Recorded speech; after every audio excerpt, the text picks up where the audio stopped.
Hello all, welcome to another session of EduMatters online video series. So last two videos were on chemistry. Today we are getting introduced to biotechnology. Though this presentation is meant for undergraduate students, but anyone who is interested to know what is biotechnology and if they are planning to join any biotechnology program, even in school level like in higher secondary, CBSE has a course of biotechnology, and any higher secondary or lower grade students or their parents, they want to know what is biotechnology, whether to take it as a career choice or not.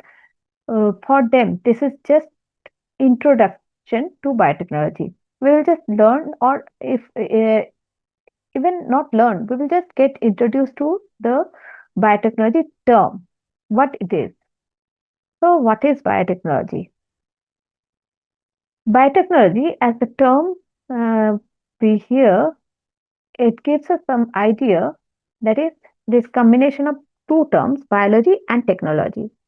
So, it is basically using technical tools on biological systems or their derivatives like whole cell. It may be eukaryotic or prokaryotic. Like uh, prokaryotic, when we are talking about, it may be some microbial cell. Even when we are talking about eukaryotic, it may be plant cell or animal cell, or their derivatives, when we are saying, it may be enzyme or protein, it may be nucleic acid, DNA or RNA, it may be lipid or carbohydrate or any small peptide, anything that is produced by living system. So to modify them, to engineer them, and to use them for betterment of life, betterment of environment, energy, for specific use, either the products or the processes. So is the term new? Yeah, we are hearing the term, the this biotechnology term, at least in India, for last 2.5 decades maybe, or a little bit more than that.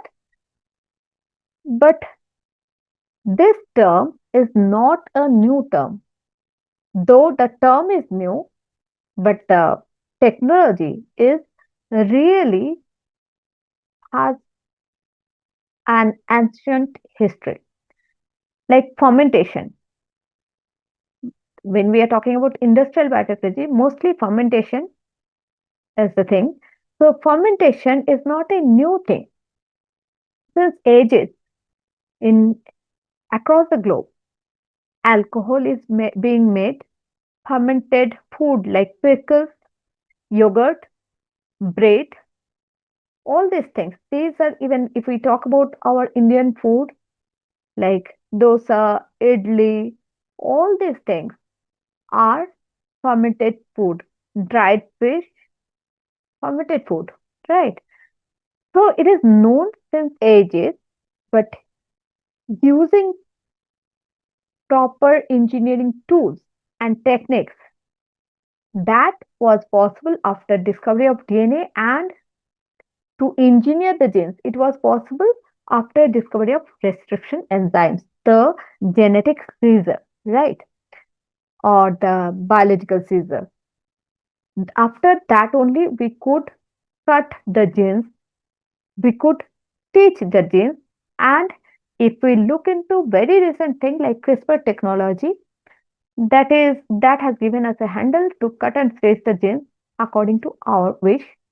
Though genetic engineering was there, this is more crisp, you can say. Yes. So, what are the major branches of biotechnology? There are four major branches: red, green, white, blue. What are these?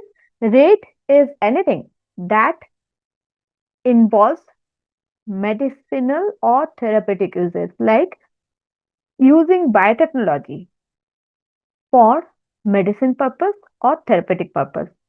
It may be some therapeutic peptide or protein producing them, antibody, viruses, that is, antibody against viruses, or we can think about vaccines. It may be gene therapy, to treat genetic disorder, green biotechnology that deals with environment and energy. Particularly, we can talk about agricultural biotechnology also.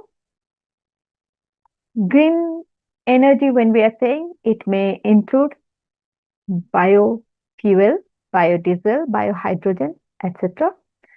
White biotechnology, that is industrial biotechnology. Whatever biotechnological stream we are talking about, unless and otherwise it is produced on mass scale, large scale, it is not going to help majority of the people. It should be available in market. The products or processes should be available in market. We should be able to purchase it. Without industrial biotechnology, it is not possible, right? Mass production is not possible. So that is defined as, this branch of biotechnology is defined as white biotechnology. And blue biotechnology, what's that? That deals with marine biotechnology. It may be marine organism, their improvement. It may be using those organisms for our life betterment. Then what are the applications of biotechnology? Already we have got some idea from the previous slide. So yes, health, environment, industry, and agriculture. When we are talking about health, as we have discussed just now, vaccines, gene therapy, environment, biofuel, and environmental remediation, that is bioremediation. It may be removal of toxic heavy metals from the environment, or absorbing them, or making them into less toxic form using biological system. It may be removing any pollutant from environment, or if not possible to treat it completely, at least to absorb it and dump it somewhere far away from life. Industrial biotechnology, without enzyme, we cannot even think about it. So enzymes in detergents, in cosmetics, in healthcare, definitely. So mass production of this. Biodegradable plastic is another thing. Industrial biotechnology definitely deals with pharmaceutical biotechnology. Agricultural biotechnology, genetically modified crops that are pest resistant, and these things even forces us to think about ethics of biotechnology. But before that, let us go and talk about tools and techniques that are common in biotechnology. Genetic engineering, we have already discussed about, that is cutting and stitching a gene according to our wish. CRISPR, uh, upgraded version, which again helps us to typically cut and stitch gene of our choice with more precision. PCR, that is, that enables us to amplify a particular portion of gene without cutting it. That is, we will anneal some primer. We will, if we are having very lower amount of DNA, we will design some primer which will anneal to from anneal to the DNA from two different end, and then it will start amplifying the DNA. Definitely, we have PCR machine for that, and details of this we can learn in our um, larger videos, longer videos, which will come up soon. And cloning. Whenever we are having a gene of our particular choice, we have designed it or modified it, engineered gene, then it has to go into some living cell, and then that living cell has to get into some organism, so that if it is eukaryotic, if it is prokaryotic, just the cell is enough, so that the gene can get amplified further, get expressed, so that its product will be of use. So that will go under cloning. That is, we insert the gene into cell, and the cell will be put into organism, and that cell will duplicate itself. That is cloning. And finally, it may happen that we are making copy of one organism, right? So we are creating basically organism. Being a creator, we have our ethical responsibilities, right? So, major concerns are about genetically modified organism, whether genetically modified organism, if it is incorporated in food, if that is safe on longer run or not. Because in shorter run, definitely they are more beneficial because we are designing them accordingly.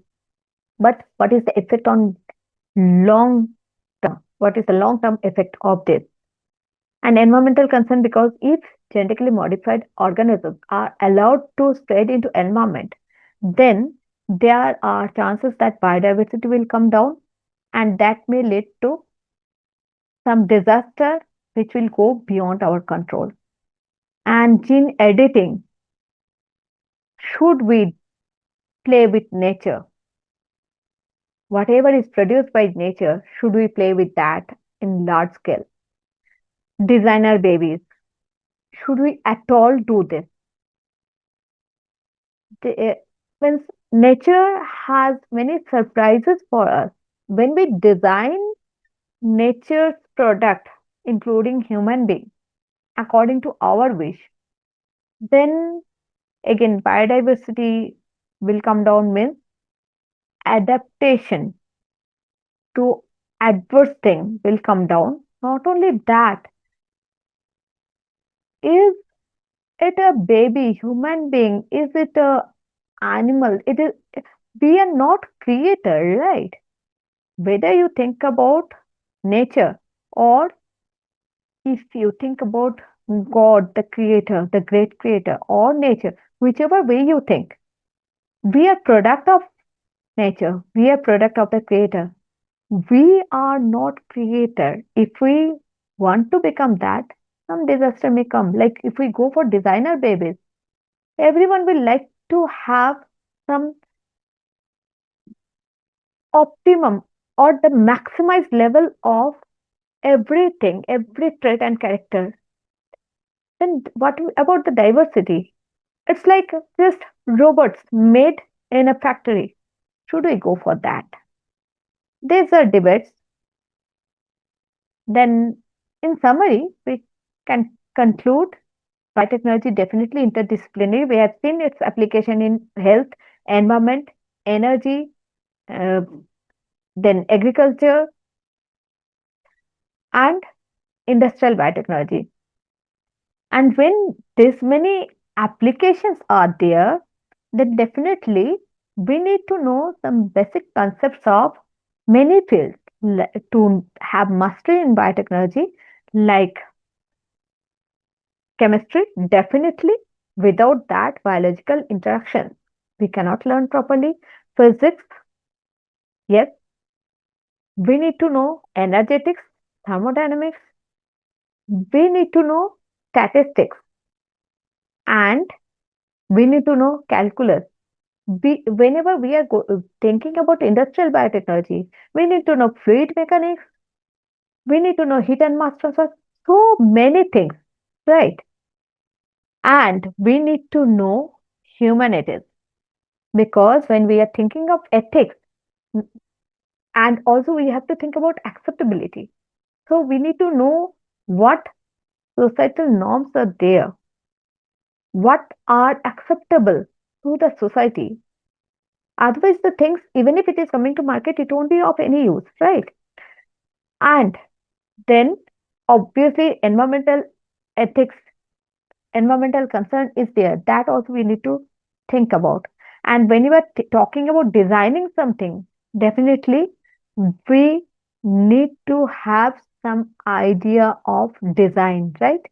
It may be genetic design, but still design.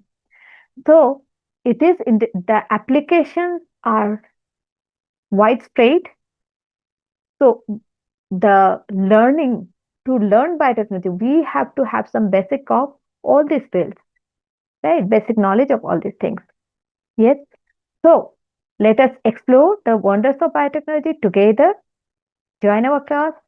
We also give guidance for JAM, GET, NET, and IIT JAM, GET, NET, and many more.